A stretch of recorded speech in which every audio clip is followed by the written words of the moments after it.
Welcome, Paulo Coelho. Hello, Brendon. How are you? I'm awesome. Great to see you, my friend. Thank you. Yeah. Thank you for having me. Well, it's such an honor, and I'm standing here right now with your new book. I got the advanced reader edition from you for Manuscript found in Accra, and I'm so excited to talk with you about this book because it moved me tremendously, and I know that it's going to do that for everybody listening and everybody who gets to pick up this book. Did you have an organizing goal or outcome that you wanted to communicate in the book, or did the story just come out as you were writing it? Okay, so the first thing is that the book takes place in a square. This is very important because philosophy is born in a square, in the Agora in Greece. People used to go there and discuss daily lives. And by discussing their daily lives, they start asking the meaning of life.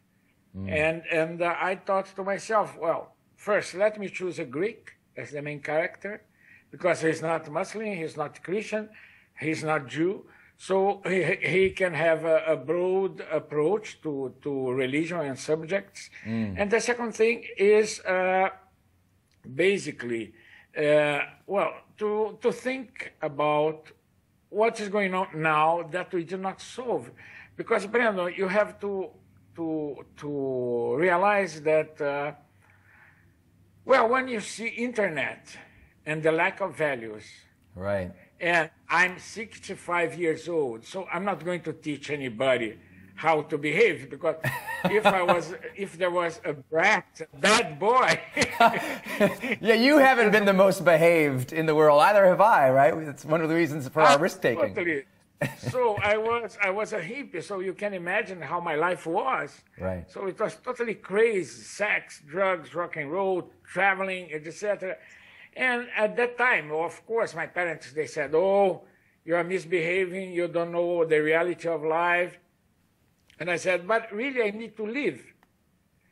But during this period, I learned a lot about the importance of other people. Because when you're a hippie, you have to count on other people to survive. For example, I was in New York back to '69, I guess, and I could travel from New York to Mexico City, going to California, going to Yellowstone, going to, you mentioned I was there, in this Greyhound bus that used to cost $99 for 1 month traveling. You could go wherever you want to go. It was also my hotel. I used to sleep in the Greyhound bus because I did not have money for the hotels. I remember you'd choose a destination that was 6 or 8 hours away, just so you could sleep overnight. Exactly. So you could sleep for free. So what is the next bus goes to? Well, give me a trip to a place that takes 6 hours or 8 hours to get there. And I used to sleep there. But the important thing is that I did not speak English by then. I did not know anybody in the U.S., and I could travel, and I could socialize, and I could even have had a girlfriend in California. Because there was this common sense that when people has the opportunity to help each other, they will. So this is something that somehow is lost. Right. And it's not that I want to go back to the 60s, but there are some values that we have to keep. And among these values, the most important one is there is a neighbor. Pay attention to your neighbor, help him, and don't be ashamed to be helped yourself, because this is how the world goes.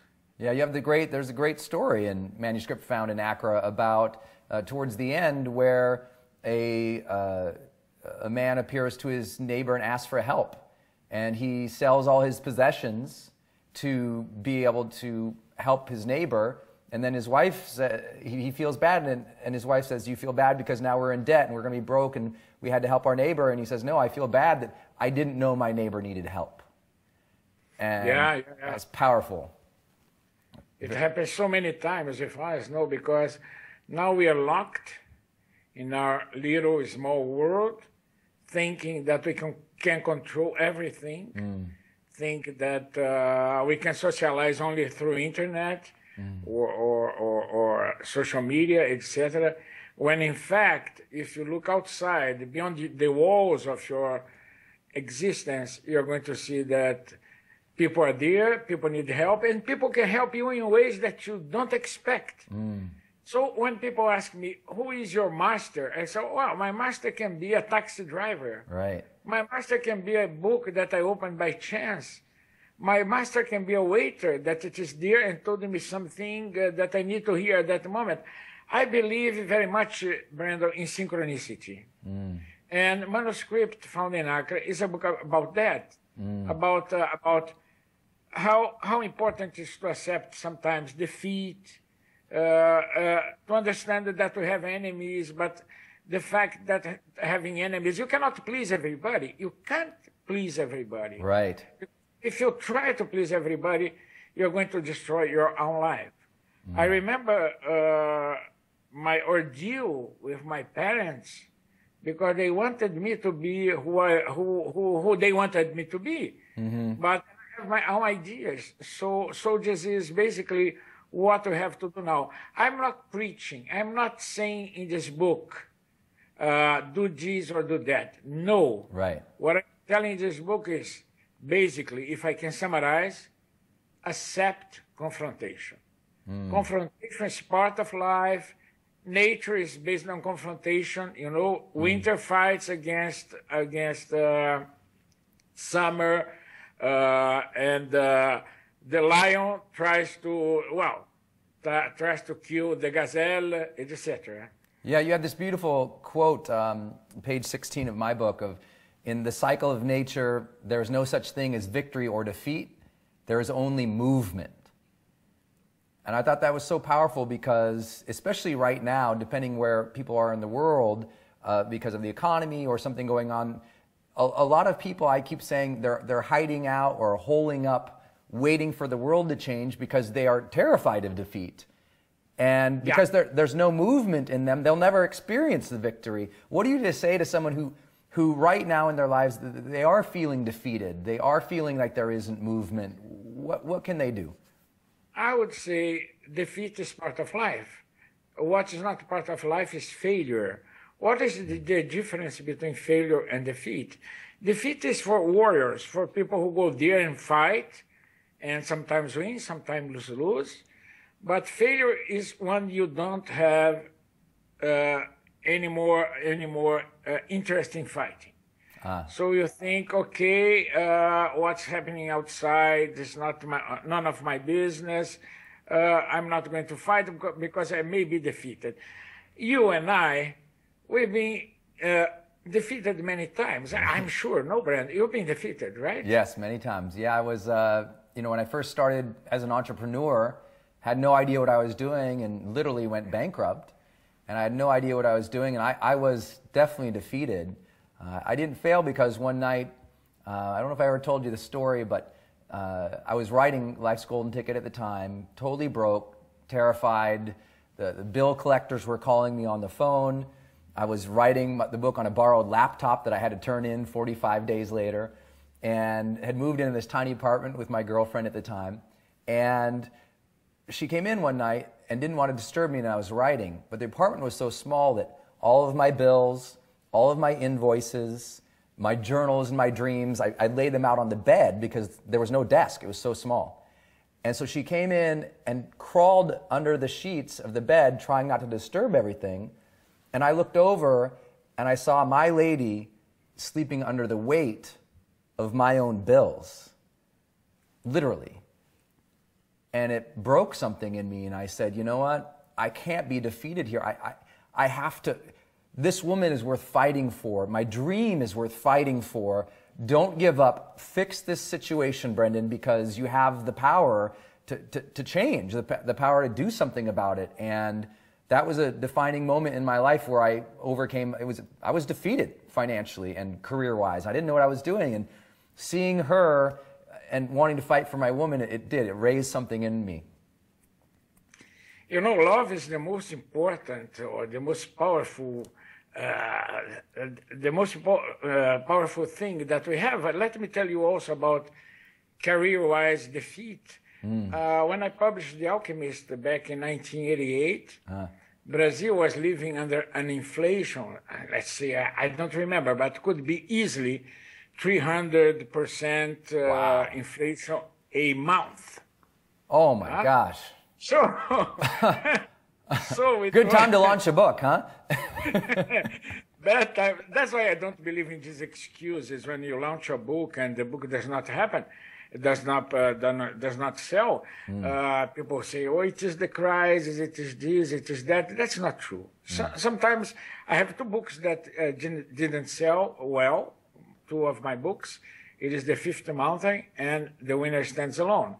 And it's not because of the crisis or this and that and that. It was because these two books did not connect with the reader. But back to my defeat. So I was there, and then my publisher said, The Alchemist, I just published The Alchemist, and he said, this book is never going to sell. I said, but why are you telling me this? He said, because, first, for him, it was easy to put the money of the copyrights, of my rights, in a bank and have a 300% interest rate in 1 month. And second, the book was not really selling. So I went to the Mojave Desert and in 88. So I said, what shall I do? Because now I'm lost. And I decided to spend 40 days in the desert with my wife, Christina. And there I said, my God, I have to find another publisher because this one will not publish my book. He does not trust. And I started knocking doors when I went back to Brazil after 40 days in the Mojave Desert. And so a door opened because I knocked, of course. Right. And then the book was published. And little by little, word of mouth, The Alchemist first became the best-selling book in Brazil. And then now it is the 5th best-selling book in the world overall. In the 20th century. Yeah, it's amazing. It's incredible. I love that. But it was defeated. You understand? It was because I was defeated, and I have no way to go back. I had burned my bridges. I wanted to be a writer. That was my dream since I was 15 or 16. Right. And then I was, at the time that I wrote The Alchemist, I was already 41. And I said, if I go back, this life will be destroyed. I'll be a failure. So I may be defeated many times from now on. Eventually, I may not find a publisher for The Alchemist, etc. I will not fail because I'm going to fight till the end of my days for my dream. And my dream was to be a writer, and here I am talking to you. I love it. And I'll tell you, we're here because I read The Alchemist at a very critical point in my life, after an accident I had when I was in college. And it just inspired me to find something, just find my own personal mission, whatever it was going to be, because I was kind of lost and confused, and I didn't know. And the idea to go and seek treasure and to believe in my dream, it really spoke to me. And I love what you're saying about defeat. You have this great quote on page 23 of mine. It's, defeat ends when we launch into another battle. Failure has no end. It is a lifetime choice. It's so powerful because it is. Failure is something you choose and you have and you own and you integrate and that's directing your days. But defeat says, I know I can be victorious at this next thing. And then you follow it up and you say, dreaming carries no risks. The dangerous thing is trying to transform your dreams into reality.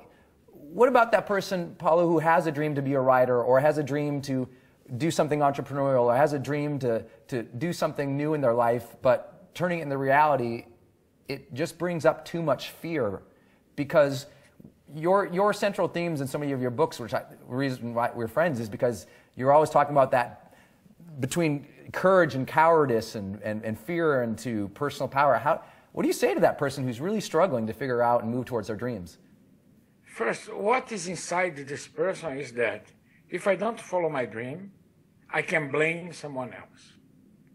So in his eyes or her eyes, they will not be a failure because they can say, oh, I'm not doing this because of my children. I'm not going to do this because of my wife, of my boss, etc., etc., etc. So these are people who are very reluctant to do something. Right. Because from the moment that you take your destiny into your hands, you are responsible for everything. You cannot blame anybody else. So what I would tell to these people, yes, you can spend your life blaming other people for not fulfilling your mission, your bliss, your personal legend. But what is the point? One day you are going to face God. Right. I believe in God, but if you don't believe in God, and anyway, at the end of your life, you are going to look to yourself and say, how did I spend my life? And then you're going to realize that you spend your life blaming. So I don't want this destiny for me. I don't want this destiny for this social entrepreneur or for this entrepreneur who is now thinking, sitting there and said, shall I quit everything? And the answer is yes, absolutely yes, because you always will have support from someone. As I said at the very beginning, when I started traveling U.S., United States, I did not know anybody. But then when you rely yourself, your life, your well-being in other people's hands, you're never disappointed. You may, well, out of 10 times, 100 times, one person can betray you, but the others will help you. So, am I too talkative, Brendon? No, this is great. Paulo, the world wants to hear you talk clearly. Because I am this person that's totally open. Huh? But I love that. People ask me, but how can you be open? You know, you meet a lot of people and you discuss. And I said, well, the other choice, it will be totally closed than thinking that celebrity and fame is safe, which is not to begin with. Could be very boring if you close yourself. And out of many, many years, meeting people, new people, I can say that one or two or three tried to take advantage of my celebrity, so to say. Right. But the other 300 did not. And this is what makes my life meaningful. It is because I'm open to people. And by being open to people, I'm open to love. Yeah. Well, I love that, too, because it shows a faith in humanity, too, because I've been blessed to travel around the world doing these speeches, and I always ask my audiences, how many of you are scared to take action in your life more because you're scared of rejection? And everybody raises their hand. And then I ask these series of questions that basically ask them, well, how many times in your life have you been rejected in a way where it really hurt your identity, altered your real core feeling of who you are, and adjusted the course of your life? How many of you have been rejected like that? And everyone raises their hand. I said, how many of you have been rejected like that 2 or 3 times? And everyone raised their hand. And I start going up 4 times, 5 times, 6 times, 7 times, 8, 9, 10 times. I asked them. The average around the world, Paulo, is 7. That people have been rejected in a serious way 7 times. And I say, well, how many of you have ever met with or interacted with or known 100 people? And everyone raises their hand. I said, how about 1,000 people? Everyone raises their hand. And I say, so you've met with, interacted, or known over 1,000 people. It went well with them. They let you be you. You were happy. Everything was okay. But you're steering your life out of fear based on 7 out of 1,000? If you mathematically, if you look at it, those 7 people by mathematics are the freaks. They're the oddities. The 7 are not the norm. And so drive on if you knew the 1,000 people, if you had 1,000 people at your wings, you could storm those 7 people. Get over it. Great metaphor. When I was a teenager, I think I had my share of being rejected. Huh? I was too skinny. I did not play football. I was too ugly, etc., etc., etc. So there I was rejected on a monthly basis, let's say. Girls did not want to look at me, etc. I did not have money also. So, and it was then that I started writing to express my feelings. And then when I started writing, I could share. I realized that the problem was not with my friends. It was because they could share football, they could share other things. I could not, but I had poems to share with them. So we start to belong to the same level. We are not naive. We are not telling other people, don't be naive. We are not naive. But we know that we had so many defeats that we know how to manage our sword. You see behind me there is a bow. Huh? Yes, I see it. You can see there. There are my arrows, and you learn that when you shoot an arrow, every arrow is different. But you have to repeat and repeat and repeat and try and try and try.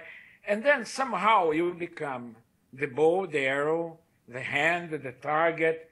You become embedded in everything. And then chances are that you are not going to be betrayed or defeated. I love that. And I was saying right before we got disconnected that this quote on page 153, therefore, what the future holds for you depends entirely on your capacity for love. Absolutely. And I love that, because what happens with rejection or fear or things like this, what happens sometimes is we're scared, so we build up, brick walls around us, or we build up, moats between us and other people. But if we build a big wall to keep the bad guys out, the good guys also can't get in. That's the problem with China, the emperor who created the Great Wall. It was also an emperor who decided to burn a lot of books.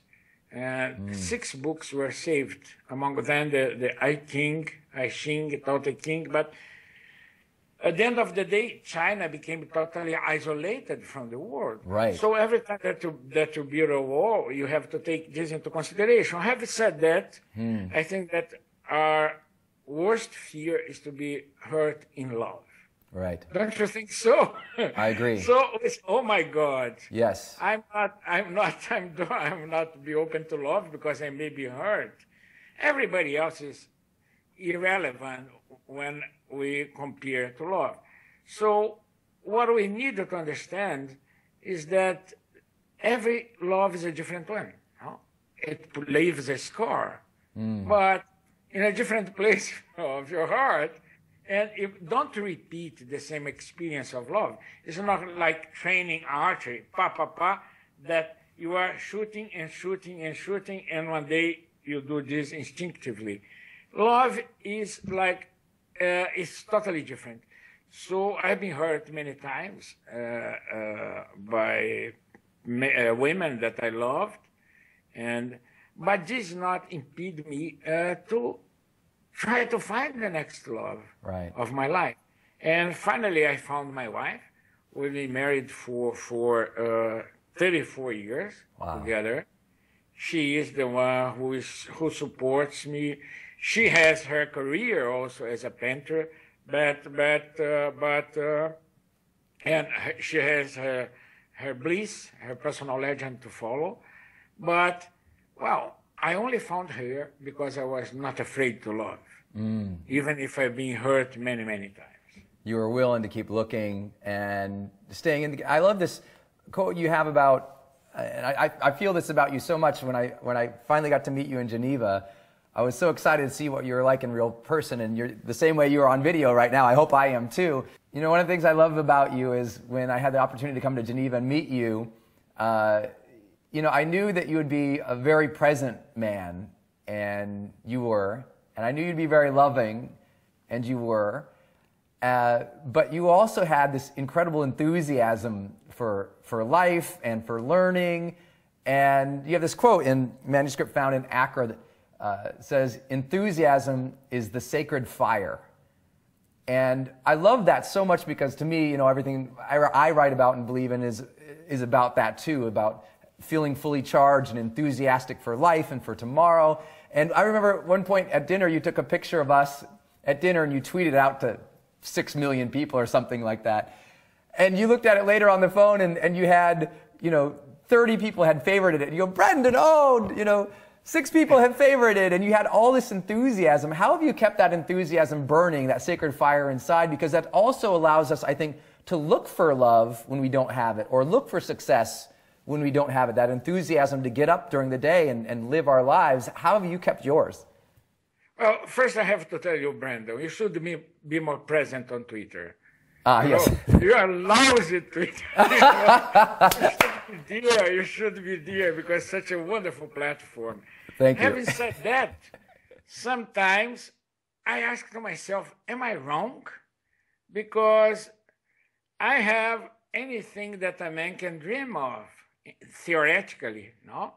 So I have money, I have the love of my life, I'm doing whatever I want to do, that it is I'm a writer, and I'm never satisfied.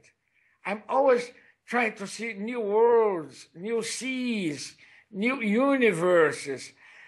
Why? I think that it's not, well, I say that God is present everywhere, huh?